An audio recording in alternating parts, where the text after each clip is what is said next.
Good question. I Anki everything. I'm kind of like an Anki nerd. It's gross at this point how much I know.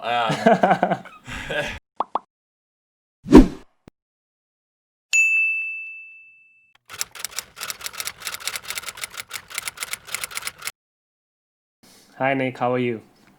I'm doing good. How are you? How's your quarantine going? I'm doing good. Oh, the quarantine. I mean, it's been pretty good, all things considered. I guess when you're a medical student, it doesn't matter as much because you're inside studying all day. Anyway, Okay, so what people know is that you are the Anking, or at least you're the face and the voice behind the Anking channel.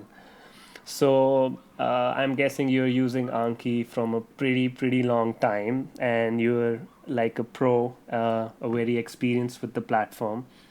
So let's start with the basics. Why Anki? Why not anything else like Quizlet or other softwares which do the same thing? And because Anki being a very complicated one, it's not the most user friendly one. But still, Anki is what people use. So why did you start using Anki? yeah, that's a good question. I actually tried to start using it when I was studying for the MCAT. Hated it. I just Okay. got frustrated with it and decided I used Quizlet then. And then with medical school, realized, hey, Anki's actually pretty useful. Got into it, jumped in with both feet. But to answer your question, like why Anki over these other resources? And the answer is like a flashcard is great. That's a very proven method to learn things very Yeah. effectively. It's the recall as opposed to just reading a textbook. But we forget things, especially when you're like a medical student or if you're in other fields learning a language. There's a point where there's so much information that your brain's gonna have to dump some of it. Your brain's really efficient Yeah. like that, right? Well, spaced repetition is what Anki's doing, and that's what makes it so much better because you're bringing back that information and showing it to yourself right before your brain is gonna forget it, and you're telling your brain Okay. like, "Hey, don't forget this." So it allows you to study the least amount to remember the most. So it's the most efficient one out there. Yeah, I mean, there's different spaced repetition algorithms and stuff, and there's lots of research on spaced repetition. But the consensus is spaced repetition works. This is the effective way to Yeah. do this.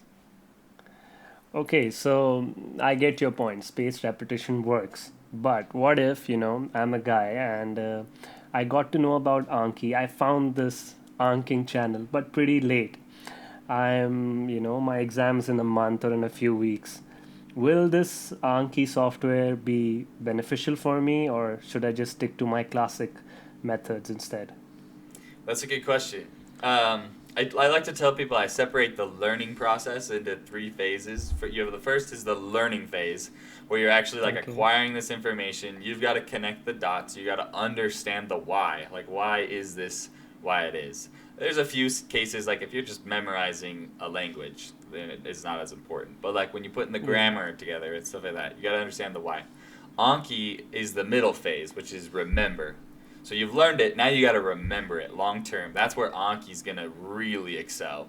And then the last phase is application. So if you to use the language example would be to actually go out and speak the language, or Yeah. to actually take a test or something like that. That's where you're applying. So Anki really excels in that middle ground. It does a little bit of the learning phase. So if your test is in a month, um, Anki will help you. It's still flashcards. It's still going to help you, Yeah. and you'll theoretically remember everything you're learning today in a month. But it's not going to be as effective as if you started it on day one and then 2 years later you're taking a test. Yeah. Then it's like really incredible because you're remembering 2 years worth of information. So to answer your question, yes, it's still helpful, but it's more helpful in the cases where you're wanting to remember things long term for a few months at a time. So it'll do the work. So I'll take that as a yes. So if someone asks, should I start Anki now? My answer should be yes, irrespective of their test date. So Absolutely. okay, that's. Then we have one more thing. People are really scared about, or not scared about. They are confused about this.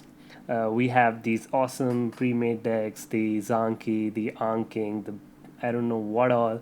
You have Lightyear, lots of decks. Versus, I don't really understand these decks, so I want to create my own. So they have this dilemma: should I go for pre-made decks or should I just make my own cards? It has its pros cons. So what would you say? What is the more beneficial thing here to do? Good question. I don't think I've ever actually said this publicly. I mean, obviously, I advocate for the pre-made decks since I'm the one like heavily using them myself and working on them. Uh, I think the truth though is if you are capable of making a high quality flashcard, that making your own flashcards is probably better for your memory long term than using a pre-made deck. However, I'm gonna put a big disclaimer on this. The Step 1 deck that's out there that was made by Zonky is really high quality. I have met very few people that can make flashcards better than he made those flashcards. Also, you Okay. have to consider when you're in medical school, I mean, that flashcard deck is 30,000 flashcards. It's a lot of Yeah. information. If you're really trying to maximize time, making your own flashcards is going to take more time. So, like, yeah, you might remember better in the long term, but I used those pre-made ones and it worked great. Now, if you're studying for dental school or nursing school or whatever, and you're trying to use these pre-made decks that were made for medical school, so they're not quite what you want, then it may actually be better for you to make your own if you are capable of making really high quality flashcards. So the answer is yes, they're both great. So let me put it this way. I think a perfect scenario for I think what worked for you is that you had this Zanki deck, you compiled it into the Anking deck, and you had I remember you have these AK ads. These are the cards you made and you added. So I think it's a combination of both which works. Like you have your pre-made decks and whatever you feel it's left out or you feel you need more clarification on that topic and you can add your own card. So maybe it's the combination that works the best, I guess, right? Yeah, no, it's true. Have you found that you prefer one over the other? I just love the Anking deck. Like, why would I spend hours and hours of time creating the same thing, There you which go. is Yeah. which is already done for me, and probably if I ever do create that, I'm guessing mine will be a bit low quality because I have no experience in that. So yeah, why take a chance? Just use the Anking deck, and that's what I say to everyone. See, Like, I think that's where most people fall in for medical school specifically because it's already there and it's already so well made. Why do anything different? and, and it's Yeah. free. I mean, why not use it?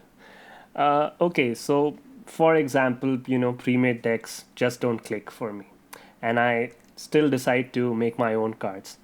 Now I have this dilemma: what to Anki and what not to Anki. Because if I sit down and I Anki the whole Robins for pathology, I'm gonna have 50,000 flashcards just for pathology. Yeah. So what's how can I decide what to Anki and what not to Anki?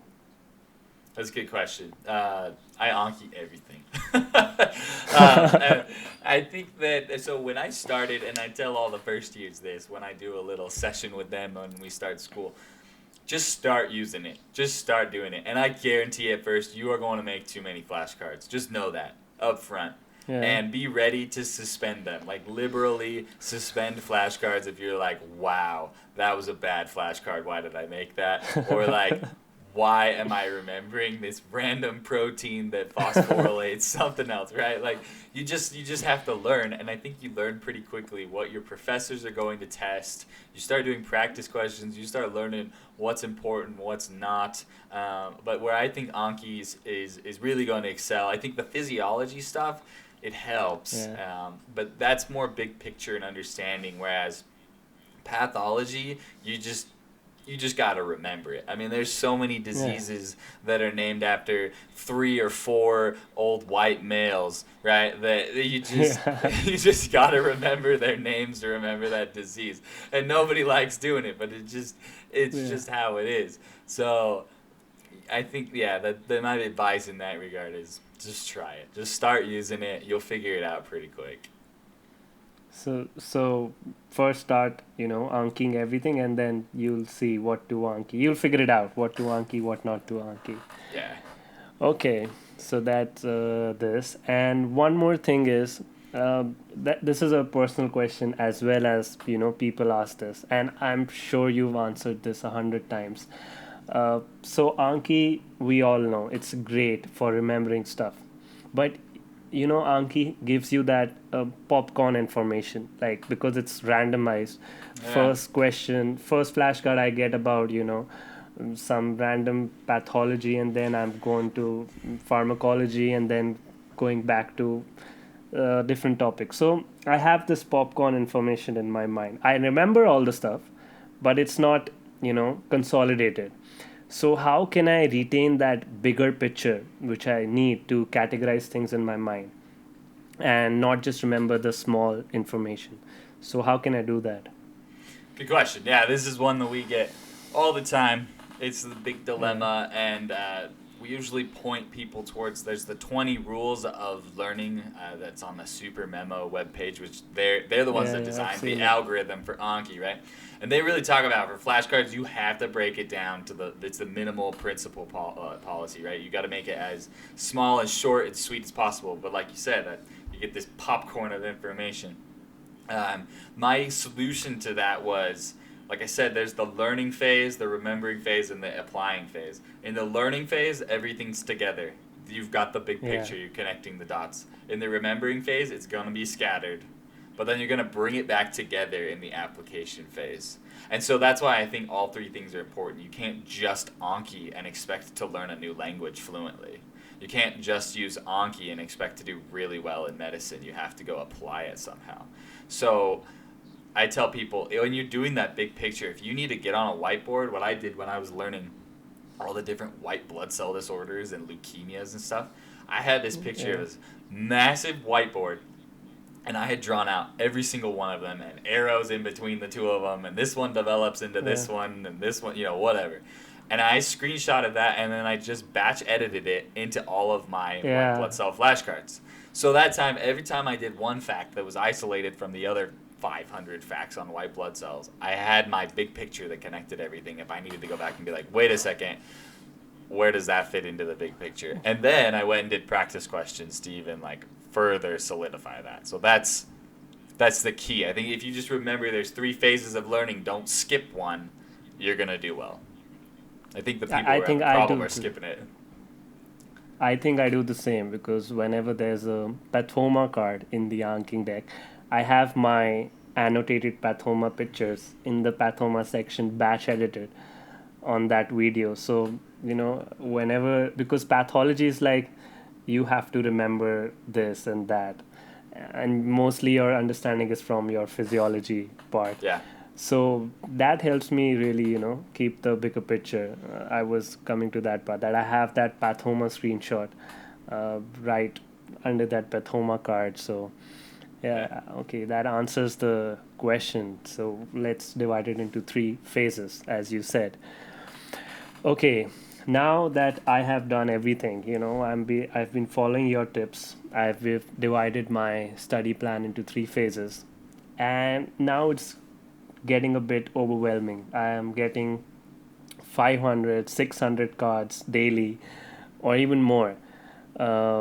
So how can I space these cards, or how do you personally space your cards throughout the day? Because it's very tiring to do 500 cards together. You can do the Pomodoro, but still it gets really tiring. So how do you space out your cards throughout the day? Good question. Well, I know everyone does it differently. I can tell you how I do it. Some people will, go walk their dog and do their flashcards on their phone, which is great. That works for you. I made that Pomodoro add-on that we've shared on our Patreon because the Pomodoro intervals worked great for me.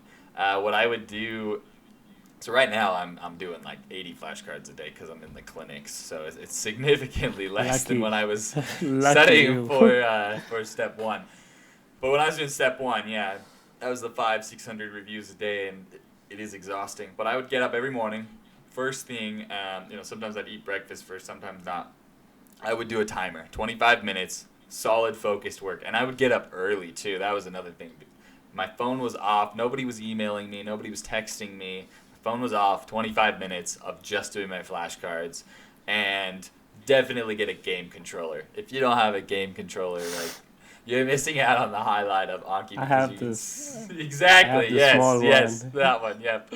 No. Yeah. That's why I made that video on it, because you can sit back with and mine's I don't know where I put it, but you can sit back with just this controller and just like constantly go, and you can get in this rhythm. I know some people will listen to music, so I would do 25 minutes and then take a 5-minute break, and if I felt up to it, I'd do another 25 minutes, and then I would go get ready for the day. I'd go shower, or sometimes I'd go exercise. I'd go for a run, and then I'd come back and do 25 minutes, and then I'd go shower, and then I'd come back and do 25 minutes, and usually I was done by then. And that was good enough, and then I would head to school and I'd start learning the new material, kind of a thing. But yeah, if you break it into those little 25-minute chunks, and then I didn't always do the 5-minute break. I would do things that I needed to do. I wasn't on YouTube and Facebook and stuff. I was, showering, exercising, eating breakfast, getting ready for the day, whatever, to kind of break up those sessions. That seems to help. Okay, so you can say you finished most of your reviews before you even got to the school, right? Usually. Or I would try, at least. So if we had early morning class, there was no way. Okay, but still, there must be days when you're just not feeling like it. Like, today is a lazy day, and I just don't want to start it with Anki for 25 minutes. So what do you do on those days? Because it's a Saturday, man. That's why you don't want to do anything. But still, everyone has those days. Like, you don't want to look at the logo of Anki, like, I'm done with this. I don't want to do this anymore. But this is what's gonna help you. So how do you get yourself back up on those days? No, that's the hardest part, really. And sometimes I had to sit down and just like write a plan, and sometimes I had to reward myself. Like, if I can do a 25-minute timer, then I can go play Smash Bros with my friends, or like play some Rocket League or something, right? Like, you just have to convince yourself somehow to get started, because once you start that 25-minute timer, you're committed, and then you'll do it. It's just, you just don't want to start that timer. I know the feeling. Yeah. So you have to start it anyhow, right? There's no option. You just gotta do it. Convince yourself. You gotta reward yourself. If you gotta, like, whatever you gotta do, get that thing going, and do it early in the day. Don't procrastinate it. The earlier you do it, the better. And then the rest of your day is like this burden is lifted off your shoulders because you don't have flashcards waiting for you. I can understand. I've been there. I'm sure everyone of us have been there, right? So one more thing is, Anki is not a very user-friendly platform. Yeah. It's amazing. I mean, it's amazing. It works wonders, but it is just not user-friendly. Like, if I tell some person even to watch a YouTube video, I recommend your channel. Go watch. You'll find everything. Even still, people have lots of questions, and they just can't do everything right because it's so complicated. Like, we are not coders, we are just medical students. So do you have a solution for that? Because I know you started this Anki Palace and it's aimed to help those beginners. So let's talk more about that. So what is it and how can it help us? Yeah, good question. So we've had these YouTube channels for a while. We started because we wanted to help people. We wanted to make something that was a little better. Because, like, my first YouTube videos were all made on Anki 2.0. I mean, like, we're on 2.1, like, version 33 right now, right? Like, we're way out of there. So they're not as up-to-date. So we wanted a more up-to-date thing. And then we wanted something that would take you through everything. So this has lessons, right from, like, downloading to here's what the interface looks like, why should you use it, here's what an add-on is, all of that. But then also there's add-ons, right? Like it's kind of like Google Chrome and putting extensions on to do cool things. Like, Yeah. but there's hundreds of them. I would spend hours just like sorting through them, trying to figure out how to use them and which ones I liked and whatever. So we had someone code an add-on. We call it the Anki Palace Butler add-on. Yeah. That will automatically install over 60 add-ons, and it will configure the settings for Anki. It'll already set up all your settings and everything exactly the way so that like Anki's ready to go out of the box. And I think that's huge. That's super cool. So that's offered in that course. And then there's also something that the YouTube videos don't have is this has text and videos depending on which was a better way to learn the material. And then we've also supplied these files so that you can practice. So like you can download a deck and then in the videos we're doing things with that deck and you can do it along with us to actually practice and better understand Anki. So it's a lot more interactive, it's more up to date. And we have the Anki Palace Butler add-on, which will save you hours of setup time. So it's pretty cool. So okay, like you've mentioned, it has both a read-only text version and a video accompanying it. So does it have some videos which are not on your YouTube channel already? So people Good question. You can theoretically find everything on the YouTube channel that is in the course. You won't have the practice files. It's not all up to date. You won't have the Butler add-on, but you could still learn Anki, and that's kind of our goal with this. My goal was not to just make something and start a business and leave YouTube in like not do anything with it and just start making money. That's not the goal. The goal was to provide it's like you're going into a free museum and you pay to have a guide to kind of take you through that museum, I understand. right? Yeah. So, but we're actually planning to use the income from this course to develop more Anki add-ons and things that will actually benefit specifically medical students. And then in the future, we're trying to help pre-meds and everybody, starting with this collaboration platform. So like if I make a flashcard, you'll get it instantly. And then if you make changes to it, I can see it. So we can work in real time. We're already working on it and the software engineers got stuff coming. It's really cool. So that's why we started the course. But like on top of that, the course is really solid. We've had awesome feedback so far that people are really enjoying it. Okay, so I think this is a good way to put it, that the money people are paying for the course, it's gonna go for the betterment of the platform, because we're gonna get this live collaboration thing and no more Anking V7 update, V8 update, V9 update. I don't know. It'll be real time, some errata or something like that. Yeah. So that's amazing. So I just want to tell the viewers, I think we'll have a link in the description and you'll get a $10 off for the Anki Palace, the whole package, and you'll get this Butler add-on, which I think I wish you had started this earlier. So I didn't spend like month or two figuring out what is Anki and how to set it up and use the Anking settings, the 1440 25 steps and all. Like I've seen those videos so many times that I basically remember it, but it would have been so easy if I had that Butler add-on. So definitely I think I would recommend everyone who's starting out with Anki. I think that add-on is a game changer in my opinion. So yeah, that's good, and I'm hoping this platform really gets up to the mark with your course.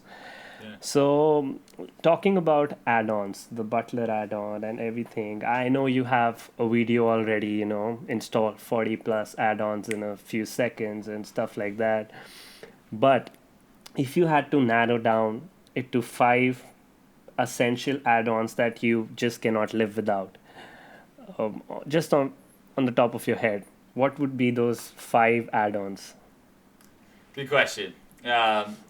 It's hard to choose because I put like the 60 add-ons out there for everybody. I think I have 80 to 100 or something in my own collection. It's quite a bit at this point.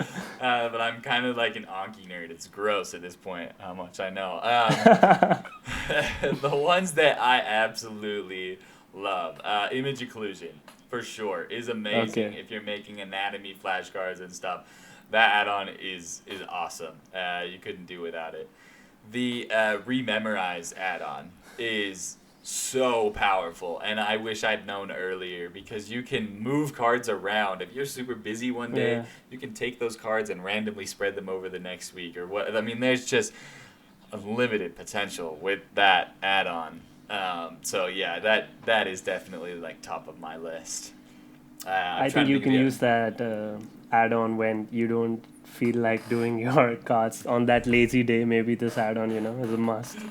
You have to be careful though. I mean, like, can't do it too often, or you're really gonna shoot yourself in the foot.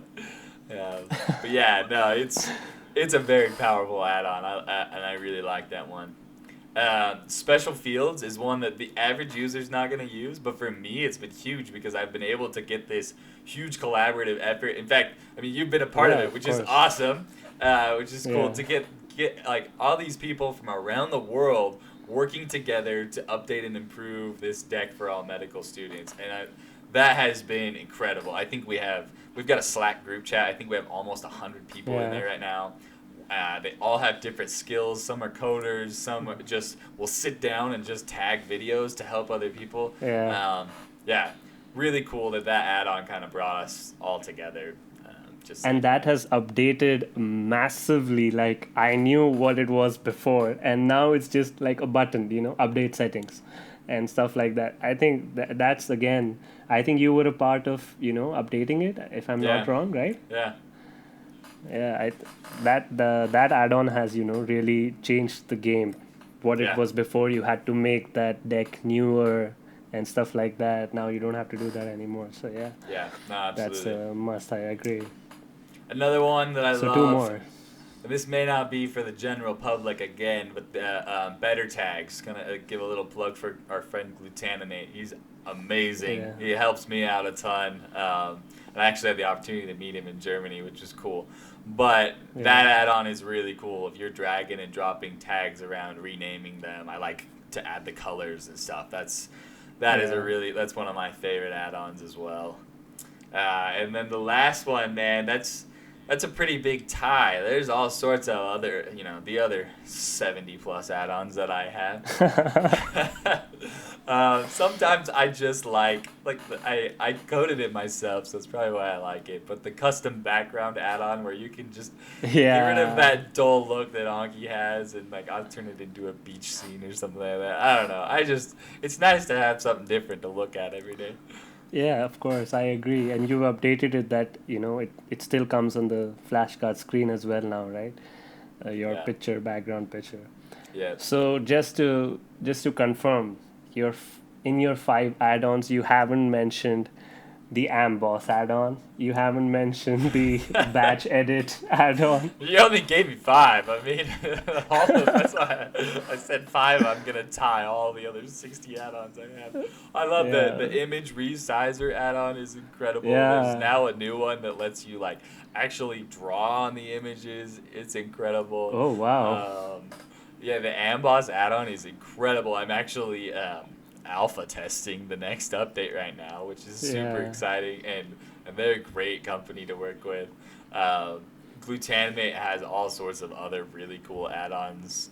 I use the spell check one all the time, so it may not be like my favorite, but it's super useful. There's add-ons to put symbols in, so you don't have to go to Google and Google Yeah. this symbol every single time. Yeah. And, Alpha, beta, and right. Exactly. No, I mean, everything is so useful if you know how to use it right. So one of these add-ons requires a paid subscription. That is the AMBOSS add-on, right?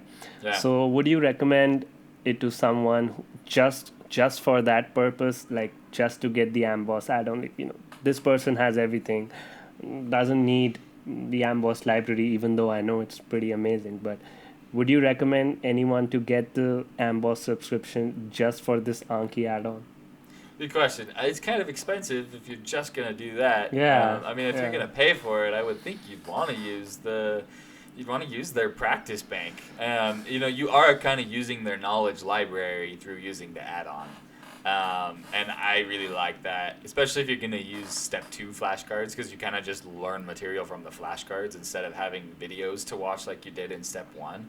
And so it's really nice to be able to pull up a learning card on those. But I mean, I like AMBOSS as a company. I think they're very invested in students. The fact that they're the only company out there that has an add-on for Anki shows me that they're actually Yeah. invested in trying to make our lives better. Okay, maybe if you have a connection with AMBOSS and if they're listening, maybe they can have a special tier, just for this Anki add-on, like a cheap one for the people who just need that add-on without I the mean, extra stuff. just It's a email good them. idea, right? They're pretty Yeah? receptive to students. That's one thing that I've liked about it. But yeah, I hear you. Okay, so I hope this message gets to them. So okay, now that you've passed your USMLE step one, so your people, your followers have this confidence, like this guy actually had a Anki-centered approach, and this guy delivered the results, 260 plus, which by the way, congratulations on this Nice. amazing score. And so now they know that this thing works.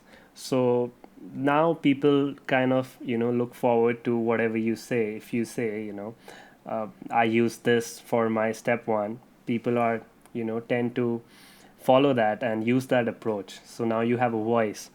So now if I were to ask you what would be the main resources you would recommend for USMLE step one for a person who has a Anki-centered learning approach.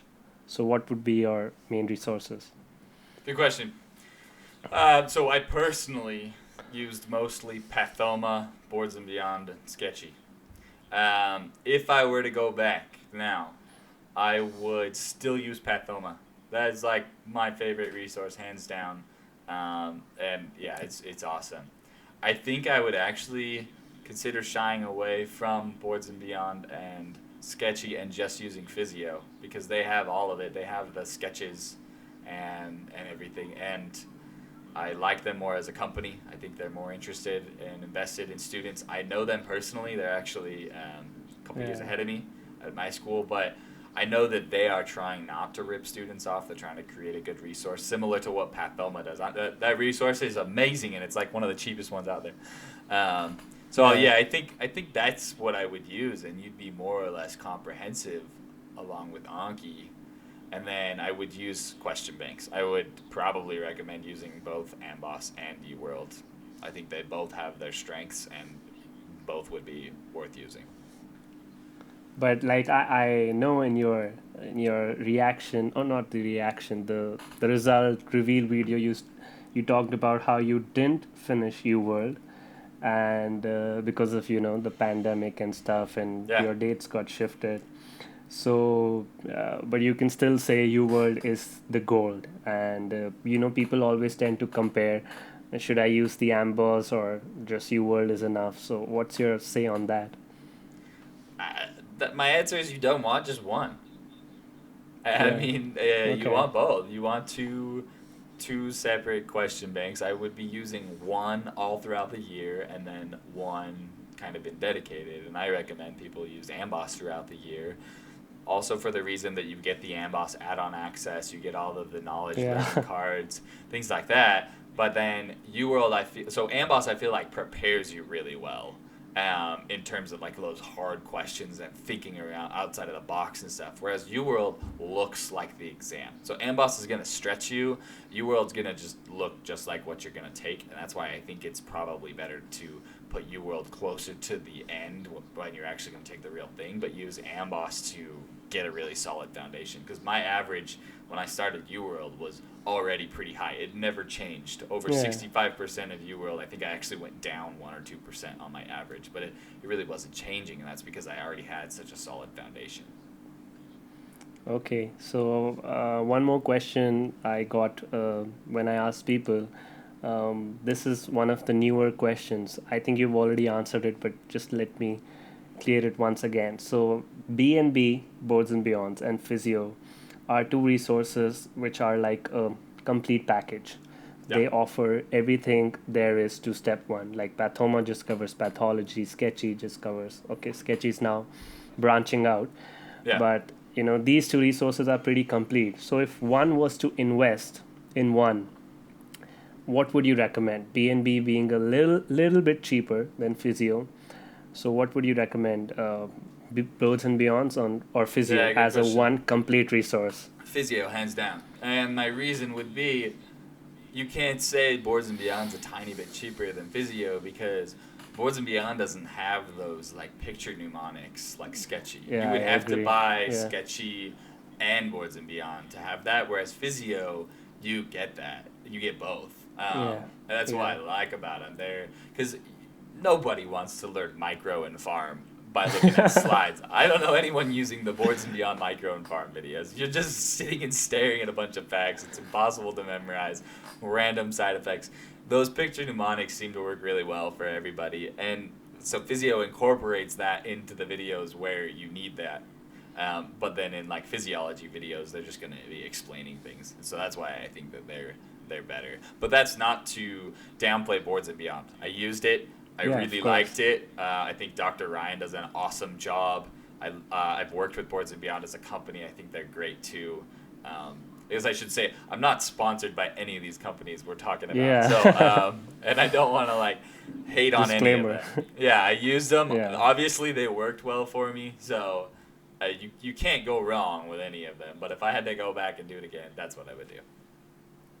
Okay, so for example, I chose Physio as a resource, but I'm using the Anking deck, which so does it plan to have all the Physio tags in the future? Because I think now I we don't have just all put of it. them. We don't right now, but I just put the beta together last night.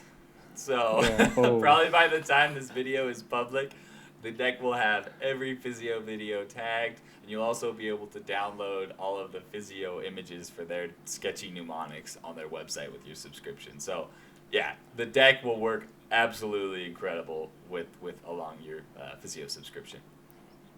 So thanks to the Anking, your life is easier once again.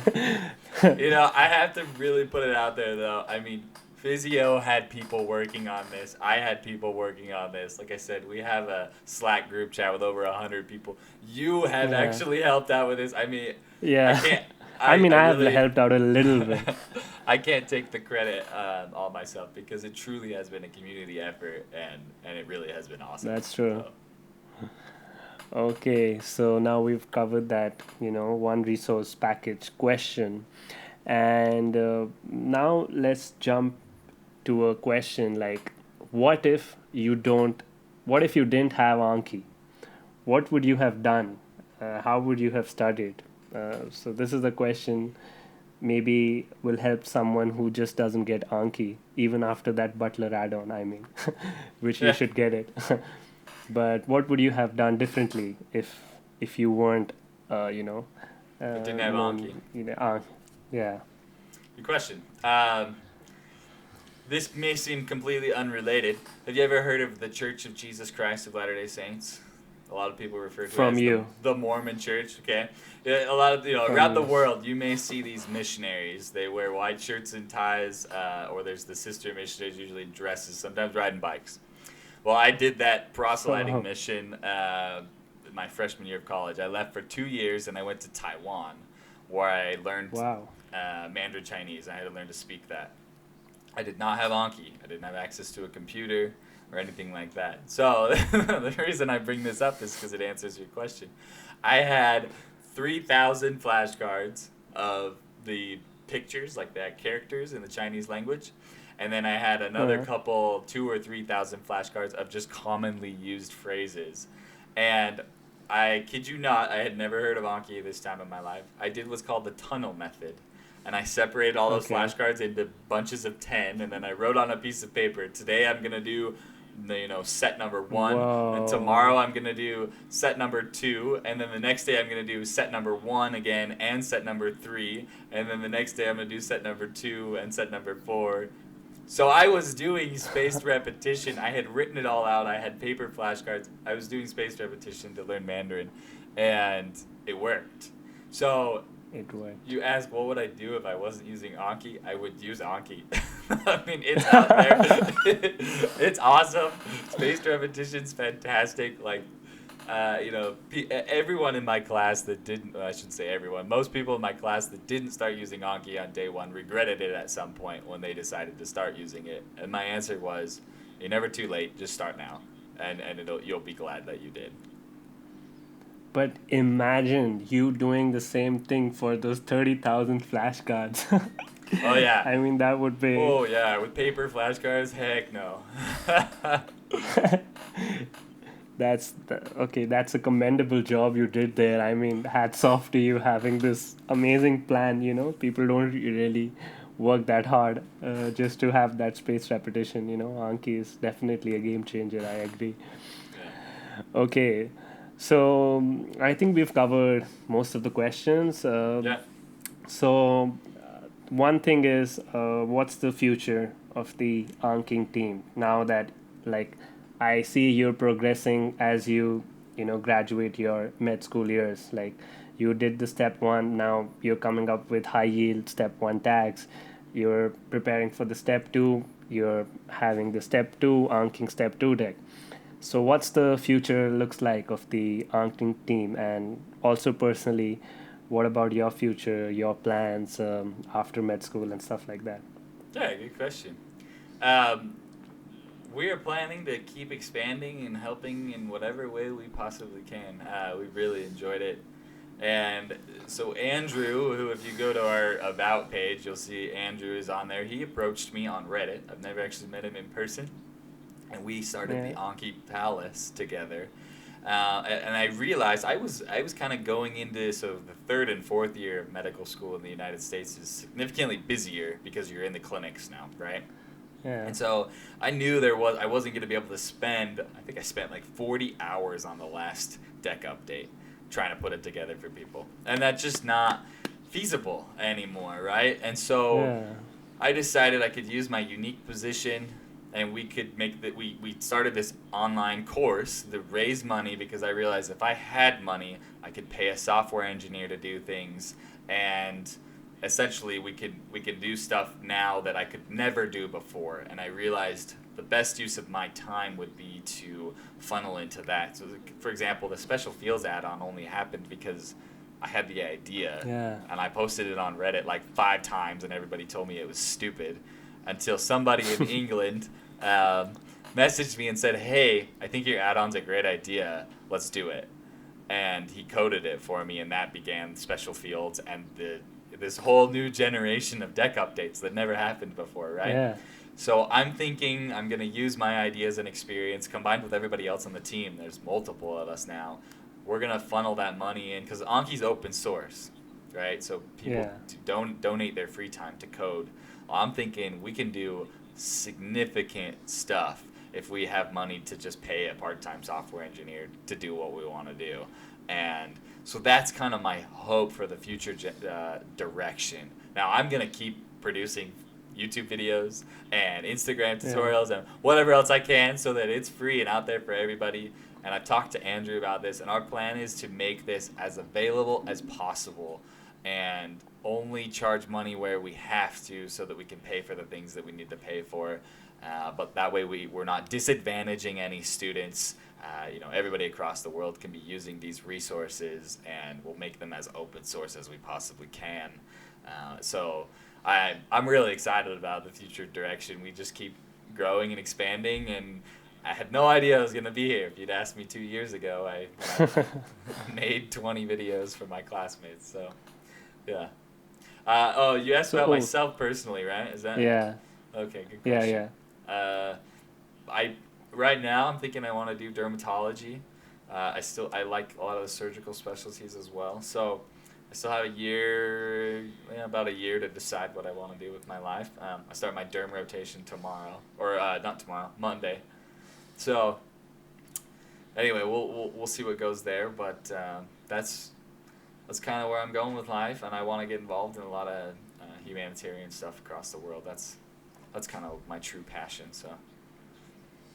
Okay, so that's really nice to hear, Nick, and I think I can say, since I'm here with you, talking with you, and talking to you, so I think I can definitely say a thank you from all of us who've been using the Anking deck, and we all have saved those rather months of making the cards ourselves. I mean, thank you to Zanki, the original creators, but thank you for compiling everything for us and making a team, having a Slack chat and collaborating and putting in those hours, like you said, 40 hours, I mean, on the big update.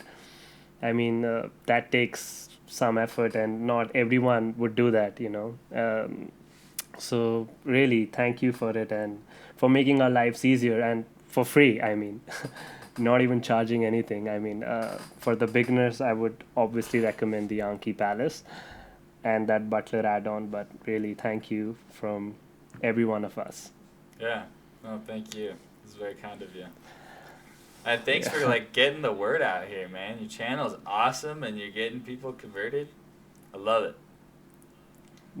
You were the inspiration. I think I told you when I started out, like, that was the first time.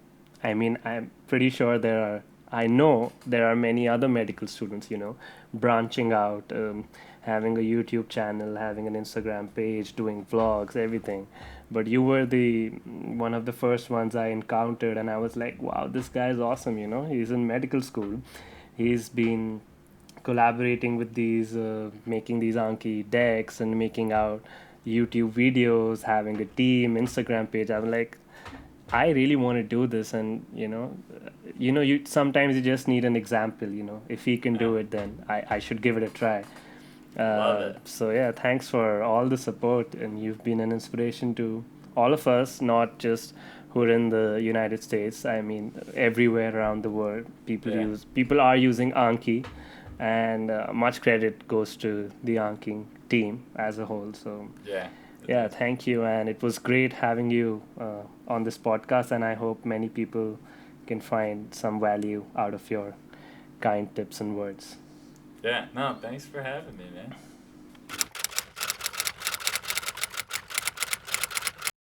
So that was it for today. If you gained anything from this podcast, don't forget to give it a thumbs up. And if you absolutely loved it, just smash that subscribe button. Just smash it. Okay? And as always, stay healthy, stay safe, and stay mad, but just about medicine.